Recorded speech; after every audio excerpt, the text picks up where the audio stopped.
报道。讲到幼稚园甲囡仔饲药啊，这个事件，卫福部最近是按算要甲儿童托育服务法的草案要甲定出来，要甲儿母托育中心这个管理甲处罚机制独立出来。目前有咧办公听会收集意见，立法若是有通过，这就是咱台湾头一波儿托的专法。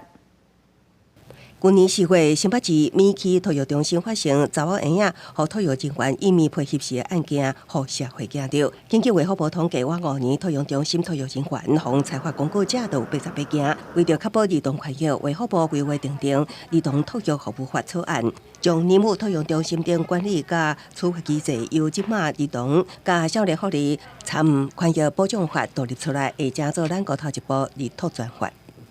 里面就是担任这个居家托育人员，也就是一般俗称的保姆，他必须是